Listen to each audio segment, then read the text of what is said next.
무소유.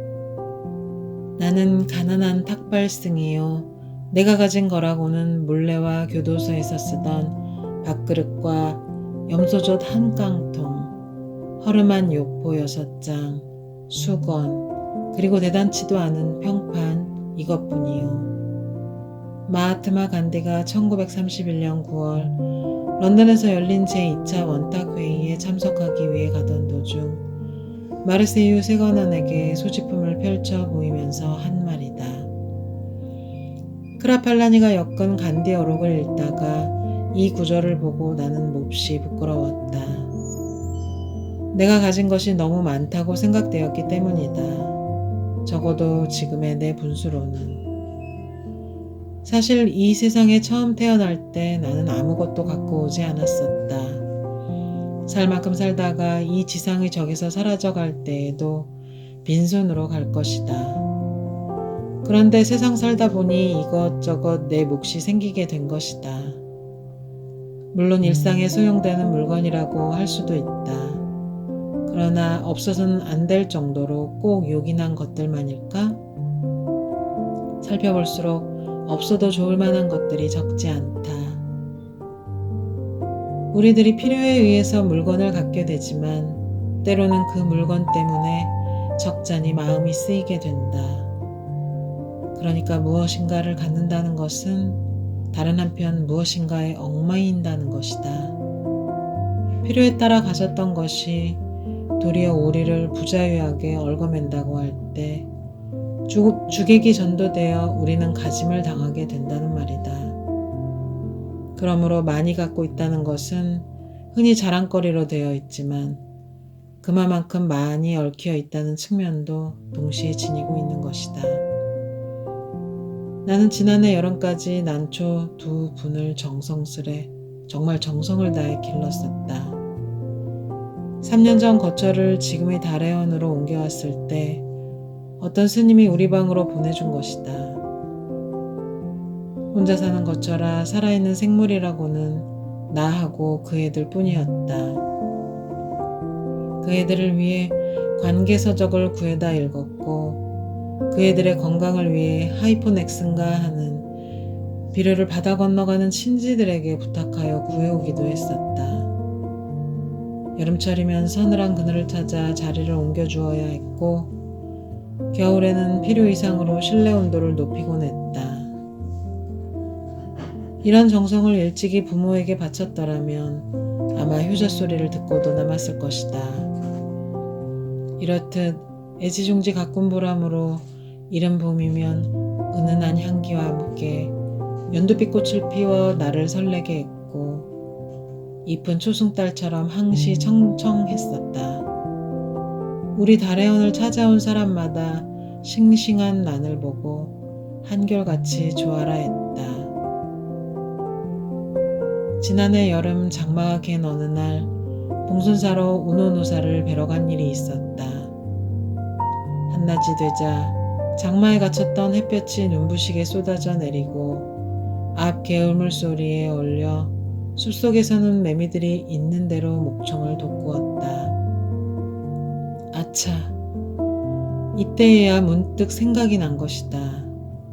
난초를 뜰에 내놓은 채 온 것이다. 모처럼 보인 찬란한 햇볕들이 돌연 원망스러워졌다. 뜨거운 햇볕에 늘어져 있을 난초잎이 눈에 아른거려 더 지체할 수가 없었다. 허둥지둥 그 길로 돌아왔다. 아니나 다를까 잎은 축 늘어져 있었다.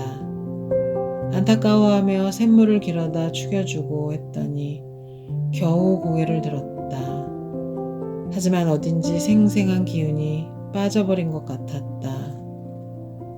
나는 이때 온몸으로 그리고 마음속으로 절절히 느끼게 되었다.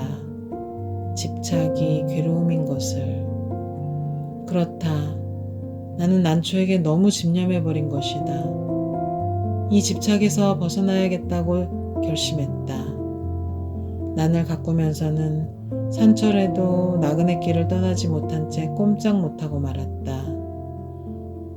밖에 볼 일이 있어 잠시 방을 비울 때면 환기가 되도록 들창문을 조금 열어놓아야 했고 분을 내놓은 채 나가다가 뒤미처 생각하고는 되돌아와 들여놓고 나간 적도 한두 번이 아니었다. 그것은 정말 지독한 집착이었다.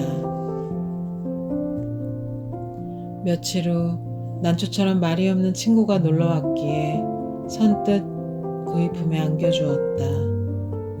비로소 나는 얽매임에서 벗어난 것이다. 날듯 홀가분한 해방감. 3년 가까이 함께 지낸 유정을 떠나보냈는데도 서운하고 허전함보다 홀가분한 마음이 앞섰다. 이때부터 나는 하루 한 가지씩 버려야겠다고 스스로 다짐을 했다. 난을 통해 무소유의 의미 같은 걸 터득하게 됐다고나 할까? 인간의 역사는 어떻게 보면 소유사처럼 느껴진다. 보다 많은 자기네 몫을 위해 끊임없이 싸우고 있는 것 같다. 소유욕에는 한정도 없고 휴일도 없다. 그저 하나라도 더 많이 갖고자 하는 일념으로 출렁거리고 있는 것이다. 물건만으로는 성에 차질 않아 사람까지 소유하려 든다.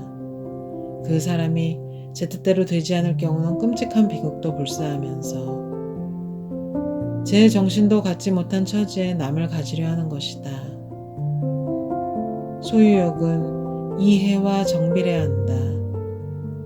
그것은 개인뿐 아니라 국가 간의 관계도 마찬가지. 어제의 맹방들이 오늘에 맞서게 되는가 하면 서로 으르렁대던 나라끼리 친선사절을 교환하는 사례를 우리는 얼마든지 보고 있다. 그것은 오로지 소유의 바탕을 둔 이해관계 때문인 것이다. 만약 인간의 역사가 소유사에서 무소유사로 그 향을 바꾼다면 어떻게 될까? 아마 싸우는 일은 거의 없을 것이다. 주지 못해 싸운다는 말은 듣지 못했다. 간대는 또 이런 말을 하고 있다. 내게는 소유가 범죄처럼 생각된다. 그가 무엇인가를 갖는다면 같은 물건을 갖고자 하는 사람들이 똑같이 가질 수 있을 때 한다는 것. 그러나 그것은 거의 불가능한 일이므로 자기 소유에 대해 범죄처럼 자책하지 않을 수 없다는 것이다. 우리들의 소유관념이 때로는 우리들의 눈을 멀게 한다. 그래서 자기의 분수까지도 돌볼 새 없이 들뜨게 되는 것이다. 그러나 우리는 언젠가 한 번은 빈손으로 돌아갈 것이다. 내 이 육신마저 버리고 호롤이 떠나갈 것이다. 하고 많은 물량일지라도 우리를 어떻게 하지 못할 것이다. 크게 버리는 사람만이 크게 얻을 수 있다는 말이 있다. 물건으로 인해 마음을 상하고 있는 사람들에게는 한 번쯤 생각해 볼 말씀이다. 아무것도 갖지 않을 때 비로소 온 세상을 갖게 된다는 것은 무소유의 영리이니까. 현대문학 1971년 3월